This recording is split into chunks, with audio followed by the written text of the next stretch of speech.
grazie per l'invito a partecipare a questo importante convegno. Dopo Suzanne credo che ci sia il buio. Suzanne, speaking after you is the darkness. Mi sento fortemente imbarazzata. Non sono una psicologa, neanche una psichiatra. Nella mia prossima vita forse diventerò psicologa, perché mi sono molto interessata all'argomento, anche se mi dicono che siete in tantissimi, però sono circondata da amici psicologi che un po' mi acculturano.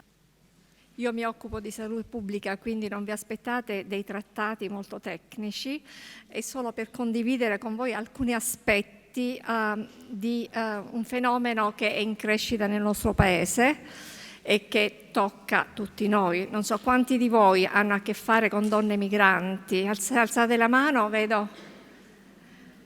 Ho capito. Bene, allora è di questo che parleremo.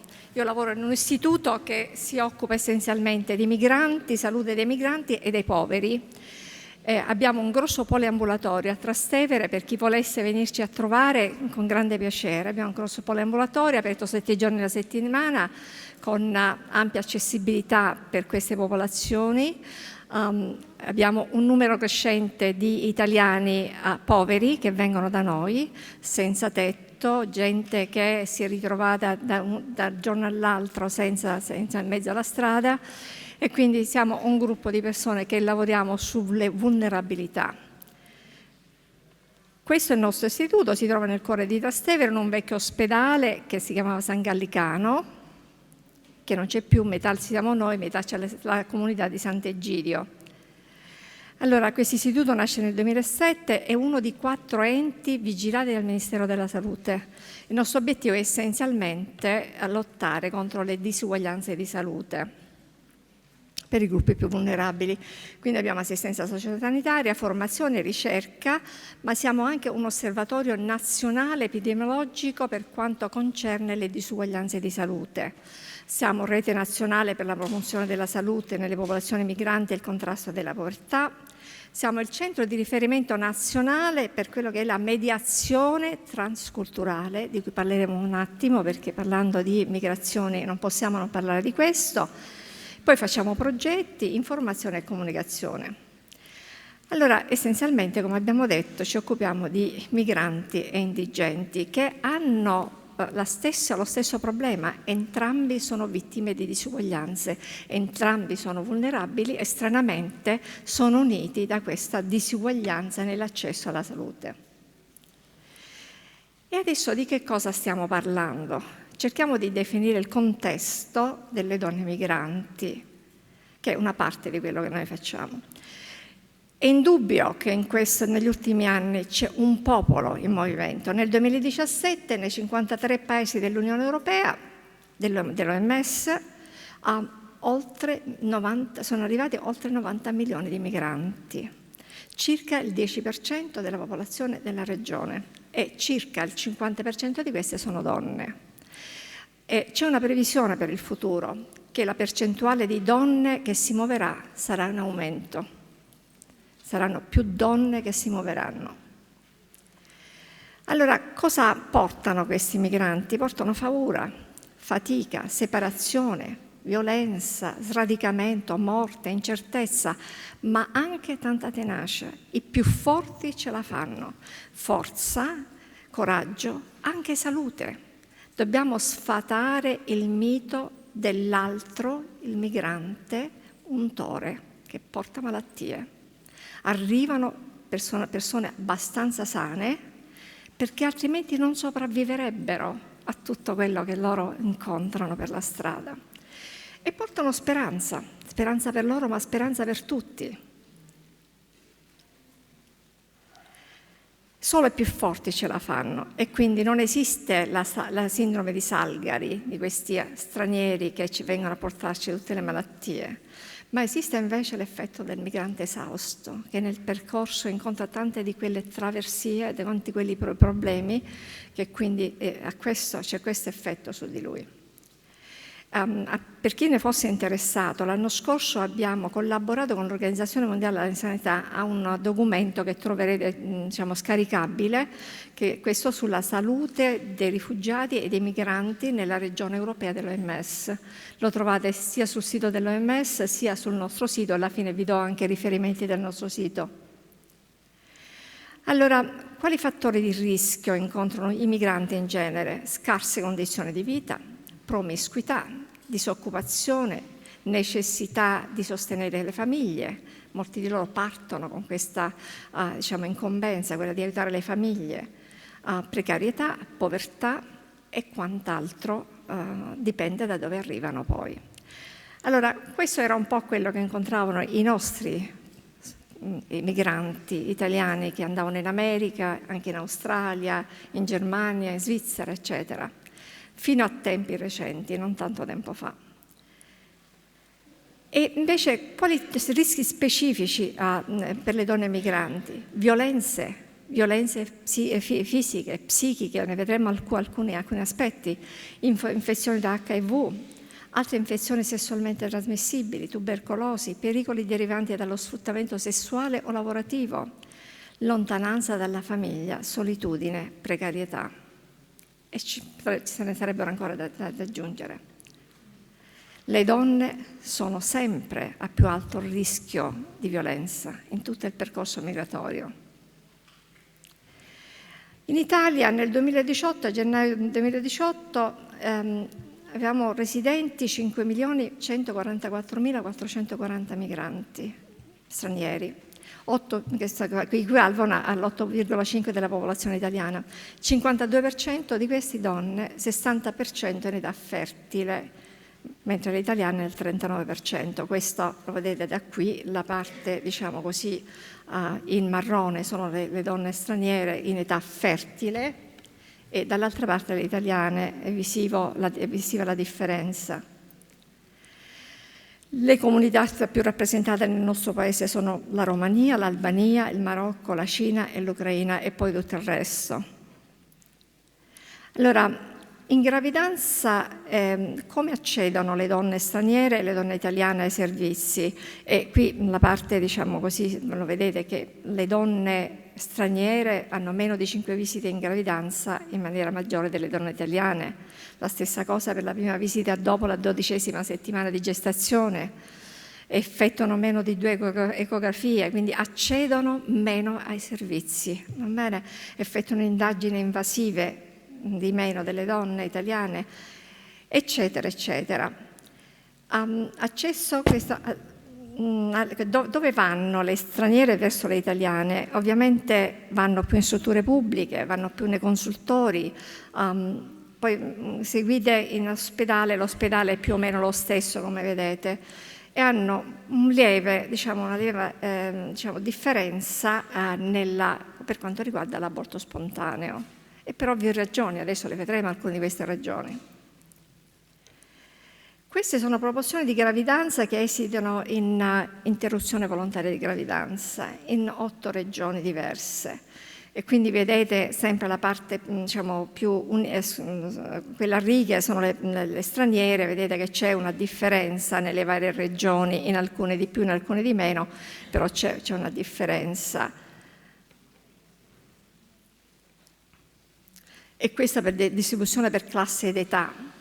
Vedete come le straniere sono, per esempio, lievemente di più nell'arco dei 20-34 anni. Entro 90 giorni di età gestionale sono più o meno le stesse e dopo il 90° giorno sono di meno, quindi insomma questo è visibile. E adesso chi viene nel nostro ambulatorio? Da noi vengono anche italiane ovviamente, soprattutto italiane fra le più povere, fra le più vulnerabili della nostra società, e le straniere. 85% straniere, donne, e 15% italiane. Devo dire che questo istituto, che è nato nel 2007, quando è nato, da un punto di vista della popolazione generale, da noi c'era una percentuale di 94% stranieri e 6% italiani, oggi sono 50-50, c'è una povertà galoppante di cui non si parla e che purtroppo noi vediamo tutti i giorni. Quindi l'età media dei 38 anni e l'istruzione medio-alta, quelli che vengono da noi. Sono generalmente il 31% vengono da vari paesi africani, anche dall'Unione Europea, per esempio dall'Europa dell'Est, eccetera, dalle Americhe, essenzialmente latinoamericane, dall'Asia e dagli altri paesi europei. Allora, chi sono queste donne? Sono nella fascia età di 18-34 anni, quasi 50%, e 37% nella fascia più alta. 22% sono vittime di violenze sessuali e noi facciamo diversi corsi in questa materia. Poi vi prendete il nostro sito, i corsi sono gratuiti, sono corsi molto specialistici, quindi per chi è interessato in queste tematiche, proprio credo che a breve ci sarà anche un corso. Noi trattiamo questi corsi, queste attività, diciamo, queste tematiche in attività corsuali. Il 16,7% sono vittime di tratta, sfruttamento e prostituzione. L'87% delle donne gravide è nella fascia di età 18-34 anni, perché sono quelle che vengono da noi, quindi corrispondono più o meno alla nostra popolazione. Istruzione medio-alta, prima visita effettuata nel secondo trimestre. Tasso di ricorso all'IVG quasi il 30%. È una cosa interessante, il 9,3% sono portatrici di mutilazioni genitali femminili e di questo parleremo, perché fra i fattori di rischio anche dei problemi nel perinatale sicuramente questa è una cosa importante di cui parlare. Allora, cosa sono queste mutilazioni genitali femminili? Sono una grave violazione dei diritti umani di donne, ragazze e bambine anche molto piccole. In alcune culture infibulano le bambine molto piccole. Includono pratiche tradizionali che vanno dall'incisione all'asportazione parziale o anche totale dei genitali femminili esterni. In genere sono praticate su bambine dai 4 ai 14 anni, ma anche su bambine meno di un anno di vita. Nel 40% dei casi in Eritrea, nel 29% dei casi nel Mali e persino neonati di pochi giorni nello Yemen. Sono eseguite da circoncisori tradizionali e come in Indonesia, ed è uno dei pochi posti, anche da professionisti sanitari. Almeno 200 milioni di donne e bambine sono sottoposte a mutilazioni genitali femminili nei 30 paesi a tradizione cissoria. Il dato sicuramente è sottostimato perché in molti paesi non ci sono dati precisi. Stime nel 2016 ipotizzano la presenza in Europa di 550.000 donne di prima generazione mutilate. Come voi sapete, sicuramente le mutilazioni genitali femminili sono state messe al bando dall'Assemblea Generale delle Nazioni Unite e anche nel nostro Paese, ovviamente, sono bandite. Cosa abbiamo in Italia? L'Italia ha il maggior numero di donne scisse a causa del flusso migratorio da paesi ad alta prevalenza di MGF, Egitto, Nigeria, Etiopia, Senegal. Secondo una recente indagine, tra 60 e 81 mila sono le donne attualmente in Italia sottoposte a MGF durante l'infanzia, quindi prima del loro arrivo in Italia. E come abbiamo detto, l'Italia ha sancito il divieto di pratica con la legge 7 del 9 gennaio 2006 e quindi però io so, si sentono dire che anche nel nostro paese sotto qualcosa avviene, anche se è assolutamente vietato. Quali sono i problemi fisici dell'MGF? Sono cicli dolorosi, difficoltà e dolore nell'urinare, infezione delle vie urinarie, tutta una serie di problemi terrificanti. Ma i problemi più importanti sono quelli psicologici e relazionali, disistima, depressione, ansia, disturbo post-traumatico da stress, altri disagi psicologici, per esempio paura, sfiducia e rabbia nei confronti dei familiari, comportamenti autolesionisti, disturbi psicomatici che limitano la possibilità di gravidanza, vergogna. Recentemente ho parlato a una donna che mi ha detto: io mi vergogno di andare dalla mia ginecologa, voglio cambiare ginecologa perché sono andata da questa dottoressa e mi ha fatto sentire vergogna per qualcosa che io non ho fatto. E quindi, e cosa farà lei a sua figlia? Se avrà una bambina, che cosa farà? Ed è una delle cose che sono nel piatto di cui parleremo, dei possibili rischi.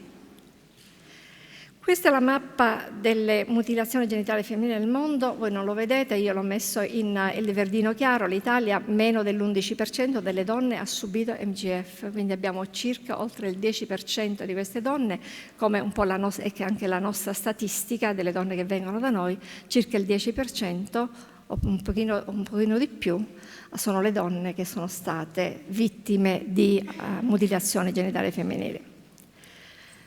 Allora, ho messo questa qui sulla circoncisione perché è una preoccupazione anche delle donne migranti, perché in Italia vengono circoncisi circa 5.000 bambini stranieri l'anno. Il 35% delle circoncisioni sono clandestine, spesso non realizzate in un setting medico. Il numero raddoppia fino a 10.000 bambini circoncisi all'anno se si includono i bambini che, pur vivendo in Italia, poi vengono trasportati nei paesi di origine per essere circoncisi e riportati in Italia. Le infezioni e le emorragie possono essere letali. Interessati sono i tunisini, egiziani, iracheni, siriani, nigeriani, altri africani, albanesi. E ho messo anche questa perché una delle problematiche di fare circoncidere i bambini nel nostro paese sono i costi. I costi sono altissimi e queste donne non possono affrontarlo. Quindi quando una donna straniera sa di aspettare un bambino, un maschio, e sa che nella sua cultura deve essere circonciso, affronta il problema: come farò a portare avanti questa cosa? La stessa cosa per quanto riguarda le mutilazioni genitali femminili. Quindi sono due aspetti che le donne straniere, nel periodo, non appena sanno, in questo caso non appena sanno il sesso del bambino, si preoccupano, hanno problemi esistenziali notevoli. Chi sono però queste donne migranti di cui parliamo? Intanto migrante è chi decide di lasciare volontariamente il proprio paese per cercare un lavoro e condizioni di vita migliore in un altro paese. Quindi, parlando con qualcuno oggi, mi diceva: ma anche io sono una donna migrante, ho vissuto 3/4 della mia vita lontano da dove sono nata, e 50% all'estero, 15 anni della mia vita in Africa subsahariana e il resto in giro per il mondo. Quindi rappresento bene quello che è la donna migrante, nel senso molto privilegiata. Ovviamente io ho studiato all'estero e poi ho lavorato all'estero, ma qual è la differenza fra me, che sono medico e lavoro in un contesto particolare, e una donna dell'Ucraina laureata in economia che viene a fare la badante da noi senza carte e senza niente? Qual è la differenza? Dico, ci sono delle cose che dovrebbero farci riflettere. Anche noi spesso siamo migranti senza rendercene conto. Quindi, a differenza però, il migrante, a differenza del rifugiato, non è un perseguitato nel proprio paese e può fare ritorno a casa. Questa è la differenza, mentre che il rifugiato non può fare ritorno a casa propria anche se lo vuole. Quindi poi ci sono i migranti irregolari, quelli che hanno un permesso di soggiorno, quelli irregolari che sono persone che sono entrate nel nostro paese senza un regolare controllo di soggiorno o senza essere passate attraverso i controlli alla frontiera, ma anche qualcuno che è venuto con un regolare permesso di soggiorno, è scaduto e non ha lasciato il paese al momento giusto, quindi diventa irregolare. Clandestino, in Italia sono clandestini quando, pur avendo ricevuto un ordine di espulsione, rimangono nel nostro paese. Quindi quando si parla di migranti, e poi i rischi di tutte queste categorie sono un po' diverse. È diverso il rischio di qualcuno che viene per lavorare nel nostro paese e può tornarsene a casa sua quando vuole, invece di qualcuno che è forzato a rimanere fuori dal proprio paese. Da un punto di vista psicologico sicuramente i rischi sono diversi. Quindi il rifugiato è una persona che è scappata o è stata espulsa dal proprio paese a causa di discriminazioni politiche, religiose, razziali, di nazionalità o perché appartiene a un gruppo sociale di persone perseguitate e trova ospitalità in un altro paese. Il rifugiato è una persona riconosciuta per legge, mentre il profugo è una maniera generica di qualcuno che è uscito dal proprio paese, ma non ha uno status così ben definito come il rifugiato. Allora, ogni donna migrante ha un progetto migratorio diverso e rischi diversi, come possiamo immaginare. Quindi una cosa è arrivare in pullman in cerca di lavoro dalla Romania, dall'Ucraina, eccetera. Un'altra cosa è arrivare in aereo dal Bangladesh oppure dalla Cina per ricongiungersi ai propri uomini, ai propri compagni, mariti. Altra cosa è attraversare il mondo intero su mezzi di fortuna, in situazioni pazzesche, lasciandosi alle spalle un inferno per ritrovarsi in un altro inferno e poi ancora in un altro inferno e un altro inferno ancora, che può essere la traversata via mare. Solo quelli più forti riescono a farcela, molti lasciano la vita in mare. Per arrivare in Italia, se fortunati arrivano, in questo caso noi in Italia e altri paesi, in una terra straniera, è una terra accogliente oppure no? E dopo aver attraversato l'inferno, circa 80% per esempio delle migranti nigeriane arrivate via mare pare sia probabile vittima di tratta destinata allo sfruttamento sessuale, ma non solo le ragazze nigeriane. E le ragazze nigeriane, per esempio, recentemente ho avuto modo di parlare con una che è schiava del buddismo, perché prima di partire le hanno praticato questo buddismo, che è questa magia nera, e con l'idea che lei deve ripagare tutti i soldi, lavorando nel mercato della prostituzione, ripagare tutti i soldi, altrimenti ucciderebbero i suoi parenti in Nigeria. E quindi ci sono molte di queste case dove queste ragazze sono tenute semischiave, delle cose assolutamente assurde. Nel nostro paese ce ne sono in tutte le città, dove queste ragazze lavorano e dove dormono al giorno con 20-30 uomini a 5 euro da uomo. E quindi immaginate di cosa stiamo parlando. Ogni donna migrante è un universo a sé stante, ha una cultura, ha valori ed ha esperienze. Quali esperienze si porta dietro? Quali? Li conosciamo. Ogni donna migrante è portatrice di una o più vulnerabilità e di questo dobbiamo essere certi. Quindi quando mi chiedete qual è il rischio di queste donne migranti durante il periodo della gravidanza, eccetera, io dico tutte le donne migranti sono a rischio, tutte sono vulnerabili, perché in un modo o in un altro portano con sé una vulnerabilità. Durante il puerperio, donne migranti rischia, adesso vediamo la complessità del puerperio. Ogni donna in attesa di un figlio può sperimentare, come l'abbiamo visto prima, ma come potete ampiamente dimostrarlo voi, ansie e preoccupazioni riguardo la gravidanza, il parto e la nuova situazione che viene a determinarsi nella sua vita privata, ma anche in quella professionale. Molte donne nostre, italiane, autoctone, non fanno figli perché devono lavorare. E cosa succede al mio lavoro? Cosa succede alla mia professione, eccetera. Quindi in altri modi questo è un problema condiviso. Per ogni donna migrante i rischi e i fattori emotivi si complicano e si moltiplicano ampiamente fino ad infinitum. Divenire madre nella migrazione è una sfida nella sfida. È chiaro questo, no? Allora, durante il puerperio anche le donne migranti, oltre alla depressione postpartum, possono soffrire di eccetera, come le donne italiane, ma di più. L'abbiamo visto perché.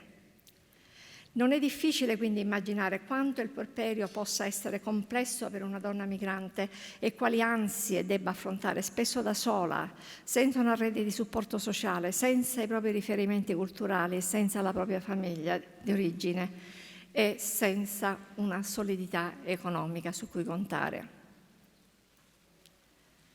Adesso vediamo alcuni fattori di rischio, sono quelli: Questo, uno dei maggiori fattori di rischio è il progetto migratorio. Una cosa, come abbiamo detto, è arrivare tranquillamente su un autobus, un'altra cosa è arrivare attraverso diciamo, le tratte che dalle varie parti dell'Africa portano i migranti in giro per l'Europa e nel nostro paese. Una delle cose importanti è la perdita di tutto quello che si è lasciato dietro. Immaginiamo le donne, le profughe, che non possono tornare nel proprio paese. Hanno perso tutto, i genitori, la famiglia, il contesto, tutto quello che possedevano lo hanno perso. Quindi c'è l'elaborazione del lutto, hanno perso anche la loro identità in questo tragitto, e quindi c'è anche l'elaborazione del lutto per la perdita di tutto, anche della loro identità di donne, di persone, di appartenenti a una certa cultura. La lontananza dagli affetti più cari. Nella maternità, in alcune culture, la mamma è essenziale. C'è questo rapporto straordinario, la donna vive la maternità attraverso la mamma, e quindi c'è un rapporto bellissimo che viene a mancare in alcune di queste culture, ovviamente di chi si sposta. Sradicamento culturale. In molte culture la maternità è scandita da norme e da rituali ed è vissuta in una dimensione collettiva che la neomamma condivide con la famiglia e con le altre donne della comunità, ma condivide con la comunità. E poi c'è un isolamento culturale. Immaginate il dare il nome a un bambino in una di queste culture, ha una sua rituale straordinaria, che tutto questo ovviamente viene a mancare alle donne che appartengono a questa cultura. Incertezza sul futuro del bambino. Per esempio, una cosa che non ci chiediamo noi, per esempio, parlavo con una donna che diceva: ma al mio bambino come devo parlare? Devo parlare in italiano oppure gli devo insegnare la mia lingua? Ma se gli insegno la mia lingua, lui poi avrà difficoltà a interagire con gli altri bambini. Se non gliela insegno, è una maniera di più per allontanarsi dalla sua cultura, e se un giorno lui vuol tornare si troverebbe a disagio nella sua stessa cultura. Quindi vedete quanti problemi che noi non ci dobbiamo porre, ma che queste donne ovviamente si pongono. Insegnare i propri valori, ma che pro se lui vive qui? Lo confondo. Le mutilazioni genitali sono sempre lì. E questo è un problema per la donna stessa. Lei ricorda bene quando è stata mutilata, gli urli, il dolore, eccetera. Non vorrebbe che la figlia provasse le stesse cose, quindi nel momento in cui gli si dice: tu aspetti una bambina, entra in crisi profondissima, perché non sa se deve fare la stessa cosa, la figlia non la vuole fare, se la deve fare forse deve andare fuori dal paese, ma insomma, poi come si incontrerà, quale vergogne questa bambina si porterà dietro per non aver fatto niente di suo di cui vergognarsi, come lei stessa. Quindi immaginate l'ansia di queste donne. E poi c'è la paura di ulteriori molestie, di ulteriori violenze. Noi trattiamo le donne con la violenza di genere, e c'è una paura straordinaria in queste donne. Cosa succederà a me, al mio bambino, ora che io torno diciamo nella comunità dove vivevo? Cosa succede al lavoro? Il desiderio di maternità spesso cozza con la necessità di lavorare, che è la ragione della sua immigrazione. Lei è venuta per lavorare, e quindi anche quelle che hanno permessi regolari, quando vengono ingaggiate, spesso a me viene detto, mi dicono: ma lei ha figli, tu hai figli? E se no, perché ci sono i bambini, poi noi abbiamo bisogno di qualcuno che stia qui sempre a tempo pieno. Quindi le donne devono fare una scelta, un po' come anche le nostre donne, anche noi facciamo delle scelte qualche volta, però dico non nella stessa misura. E poi l'incertezza economica. Questa è una delle tante ragioni di problemi nelle donne straniere. Sto andando verso la fine, perché poi mi farebbe, se c'è tempo, rispondere a qualche domanda. Quindi il puerperio e il ricongiungimento familiare, sembrerebbe che ci dovessero essere meno problemi in questo, perché la donna arriva, c'è un marito che è qui che l'aspetta, perché queste donne però vivono un caso di isolamento, perché queste donne sono isolate in casa, che fanno i lavori di casa, eccetera. Raramente, per esempio, si vede una donna Bangladesh che lavora, e dipendono da questi mariti, quindi c'è questo assoggettamento dell'uomo anche nelle relazioni con i medici, con il sistema sanitario. Incertezza sul futuro, lavoro precario, permesso di soggiorno che scade, esigenza di conciliare la presenza di un bambino con la vita lavorativa, abitativa, spesso in condizioni disastrose, la situazione economica, paura di non farcela. Questo è. E poi tornare indietro per alcuni è ancora peggio di non essere morta in mare, di non essere partita. Quindi tornare indietro non se ne parla nemmeno, anche quando sarebbe possibile tornare. Allora, cosa possiamo fare noi in tutto questo? La prima cosa da fare è facilitare l'accesso alle donne migranti, ma non significa aprirgli le porte e dire si accomodi, e tentare di comprendere quali sono le ragioni, quali sono le motivazioni, cercare di ascoltare queste donne che hanno veramente superato traversie pazzesche, inimmaginabili. Formazione del personale su queste tematiche. Noi per esempio quest'anno abbiamo fatto un corso molto interessante sulla comunicazione transculturale, che molto, ma ve lo consiglio, forse il prossimo anno lo rifaremo, è un corso molto interessante.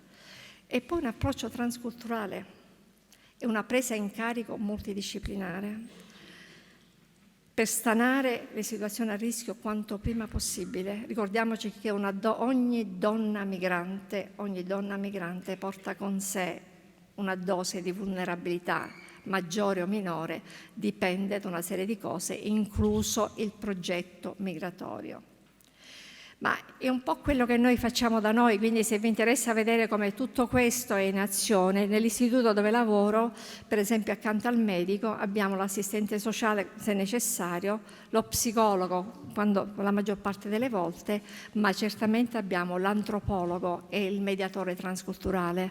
Da noi abbiamo mediatori transculturali che parlano 38 lingue diverse, che vengono da 38 posti diversi, quindi è una cosa molto interessante per chi volesse, con molto piacere, insomma, se venite a Roma potreste vedere come tutto questo funziona in una realtà, diciamo, particolare come la nostra. Al centro ovviamente c'è la persona con i suoi bisogni, in questo caso la donna straniera, la donna migrante con i suoi bisogni specifici.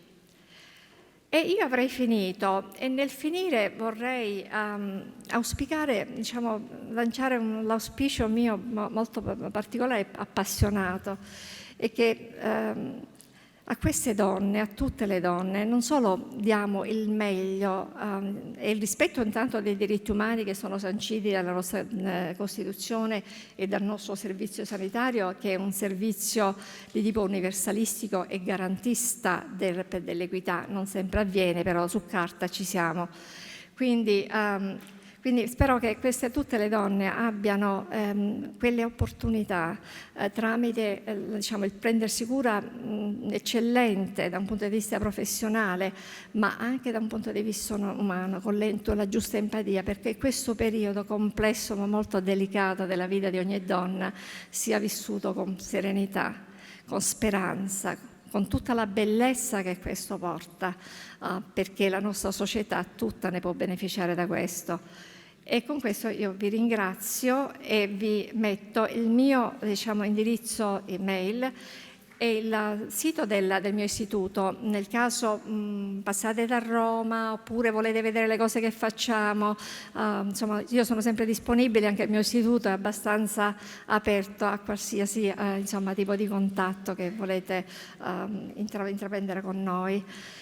Allora, io avrei finito e vi ringrazio.